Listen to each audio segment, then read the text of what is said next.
दोस्तों, आज की इस वीडियो में हम बात करने वाले हैं चीन के सबसे अमीर और अलीबाबा ग्रुप के मालिक जैक मा के बारे में। दोस्तों, वीडियो शुरू करने से पहले आपको बता दूं कि जैक मा पिछले 2 महीने से लापता बताए जा रहे हैं। जैक मा पिछले करीब 2 महीने से किसी भी सार्वजनिक कार्यक्रम में नहीं दिखाई दिए हैं। मीडिया रिपोर्ट के मुताबिक जैक मा ने चीन के वित्तीय नियामकों और सरकारी बैंकों की पिछले साल अक्टूबर में दिए गए भाषण की आलोचना की थी। इसी आलोचना के बाद उनका और चीनी राष्ट्रपति शी जिनपिंग के साथ विवाद भी हुआ था।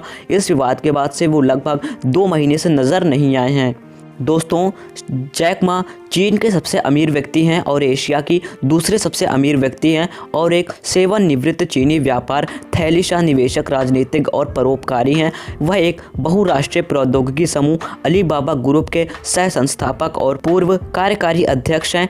जैक मा एक खुली और बाजार संचालित अर्थव्यवस्था का एक मजबूत प्रस्तावक हैं। दोस्तों, एक प्रमुख व्यवसाय नेता जैक मा को चीनी व्यवसाय के लिए एक वैश्विक राजदूत के रूप में देखा जाता है और जैसा कि अक्सर ब्लूमबर्ग बिलियनियर्स इंडेक्स और फोर्ब्स द्वारा दुनिया के सबसे शक्तिशाली लोगों और दुनिया के 20वें सबसे अमीर व्यक्ति के रूप में सूचीबद्ध किया जाता है, वह स्टार्टअप व्यवसाय के लिए एक रोल मॉडल के रूप में भी काम करता है। उन्हें फॉर्च्यून द्वारा वार्षिक वर्ल्ड 50 ग्रेटेस्ट लीडर्स सूची में दूसरा स्थान दिया गया है। उन्होंने घोषणा की भी अलीबाबा से रिटायर होंगे और 1 साल में प्रभावी काम करेंगे। डैनियल झांग ने उन्हें कार्यकारी अध्यक्ष बनाया। 2 फरवरी 2019 तक वह चीन का सबसे अमीर आदमी है, जिसकी कुल संपत्ति 41.1 बिलियन डॉलर है। साथ ही यह दुनिया के सबसे धनी लोगों में से एक है और फोर्ब्स पत्रिका की दुनिया के सबसे शक्तिशाली लोगों में दुनिया में 21वें स्थान पर हैं। जैक मा का जन्म 10 सितंबर 1964 को हांगझो झेजियांग चीन में हुआ था। उन्होंने हांगझो इंटरनेशनल होटल में अंग्रेजी बोलने वालों के साथ बातचीत करके कम उम्र में अंग्रेजी का अध्ययन शुरू किया। वह 9 साल तक अपनी अंग्रेजी का अभ्यास करने के लिए क्षेत्र के पर्यटकों को पर्यटन देने के लिए अपनी साइकिल पर 70 मील की दूरी तय करेगा। वह विदेशियों में से एक के साथ पेन पल्स बन गए, जिन्होंने उन्हें जैक उपनाम दिया क्योंकि उन्हें अपने चीनी नाम का उच्चारण करना कठिन लगता था। बाद में अपनी बचपन में जैक मा ने भाग लेने वाले कॉलेज में संघर्ष किया। चीनी प्रवेश परीक्षा केवल वर्ष में 1 बार आयोजित की जाती है और जैक मा को पास होने में 4 साल लगते हैं। मा ने हांगझो शिक्षक संस्थान में भाग लिया और 1988 में अंग्रेजी में बीए के साथ स्नातक किया। स्कूल में मा विद्यार्थी परिषद का प्रमुख था। स्नातक होने से बाद में वह हांगझो डियाजे विश्वविद्यालय में अंग्रेजी और अंतर्राष्ट्रीय व्यापार में व्याख्याता बन गए। उन्होंने हार्वर्ड बिजनेस स्कूल में 10 बार आवेदन किया और अस्वीकृत हो गए। विश्व आर्थिक मंच 2017 में ऑनलाइन व्यापार और वैश्वीकरण के भविष्य पर जैक मा ने 30 विभिन्न नौकरियों के लिए आवेदन किया और सभी द्वारा खारिज कर दिया गया। मैं पुलिस के साथ एक नौकरी के लिए गया, उन्होंने कहा आप कोई अच्छा कर रहे हैं। माँ साक्षात्कारकर्ता से कहा, चार्ली रोज, जब मैं अपने शहर में आया तब मैं भी KFC गया था। 24 लोग नौकरी के लिए गए थे, 23 को स्वीकार किया गया, मैं अकेला लड़का था। 1994 में माँ ने इंटरनेट के बारे में सुना और अपनी पहली कंपनी हांगझो हाइबो अनुवाद एजेंसी भी शुरू की। 1995 की शुरुआत में वह अपने दोस्तों के साथ अमेरिका गया, जिसने उसे इंटरनेट से परिचित कराने में मदद की। हालांकि उन्हें कई देशों से बियर से संबंधित जानकारी मिली, लेकिन उन्हें चीन से कोई भी नहीं मिला। उन्होंने चीन के बारे में सामान्य जानकारी खोज करने की भी कोशिश की और फिर से कोई भी नहीं मिला। इसलिए उन्होंने और उनके दोस्त ने चीन से संबंधित एक बदसूरत वेबसाइट बनाई। उन्होंने सुबह 9:40 पर वेबसाइट लॉन्च की और 12:30 बजे तक उन्होंने कुछ चीनी निवेशकों से उनके बारे में जानना चाहा। यह तब था जब माँ को एहसास हुआ कि इंटरनेट के पास कुछ शानदार पेशकश थी। अप्रैल 1995 में माँ हॉरी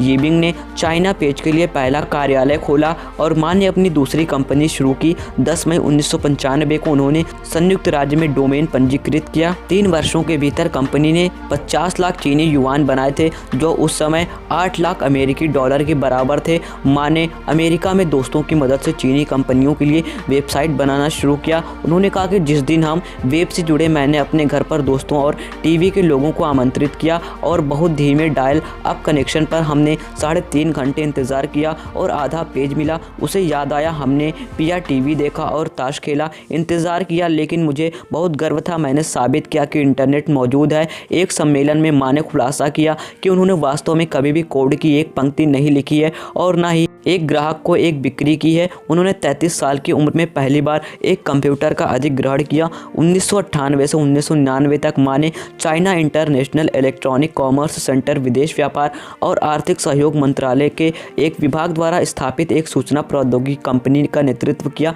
1999 उन्होंने छोड़ दिया और अपनी टीम के साथ हांगझो लौट आए, जिसमें 18 दोस्तों के एक समूह के साथ अपने अपार्टमेंट में चीन स्थित व्यापार से व्यापार बाजार स्थल पाया। उन्होंने 5 लाख युआन के साथ उद्यम विकास का एक नया दौर शुरू किया। Jack Ma 2007 China trust global leaders forum में अक्टूबर 1999 और जनवरी 2000 में अलीबाबा ने 2 बार 25 मिलियन विदेशी उत्तम पूंजी निवेश जीता। विश्व व्यापार संगठन की चुनौतियों का समाधान करने के लिए कार्यक्रम में घरेलू ई कॉमर्स बाजार में सुधार और चीनी उद्यमों, विशेष रूप से छोटे और मध्यम आकार के उद्यमों के लिए एक ई कॉमर्स प्लेटफॉर्म में सुधार की उम्मीद की थी। माँ वैश्विक ई कॉमर्स प्रणाली में सुधार करना चाहते थे और 2003 से उन्होंने टोबाओ मार्केट प्लेस, अलीपे, अलीमामा और लिंक्स की स्थापना की। टोबाओ तेजी से बढ़ने के बाद ईबे ने कंपनी को खरीदने की पेशकश की। हालांकि माँ ने याहू सह संस्थापक जेरी यांग से समर्थन जुटाने के बजाय उनके प्रस्ताव को अस्वीकार कर दिया।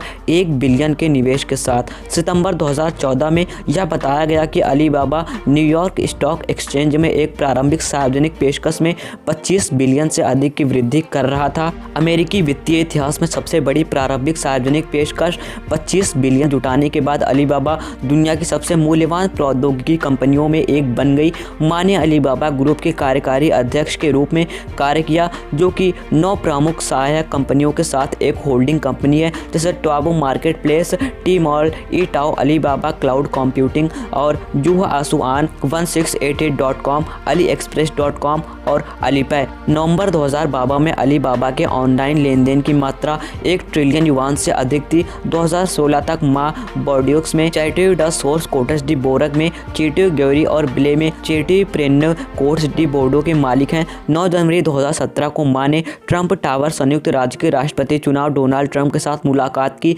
जो देश में अलीबाबा के हित के माध्यम से अगले 5 वर्षों में 1 मिलियन नौकरी के उद्घाटन की संभावना पर चर्चा करने के लिए। सितंबर को अलीबाबा के स्थापना के 1 सितंबर में वर्ष का जश्न मनाने के लिए माँ मंच पर दिखाई दी और माइकल जैक्सन से प्रेरित प्रदर्शन दिया। उन्होंने 2009 के अलीबाबा के जन्मदिन के कार्यक्रम में can you feel the love tonight का हिस्सा प्रदर्शन किया, जबकि एक भारी धातु के नेतृत्व वाले गायक के रूप में कपड़े पहने। सेम उसी महीने में माँ ने हांगकांग में डिजिटल वॉलेट सेवा देने के लिए एक संयुक्त उद्यम में सरली काशिंग के साथ भागीदारी की।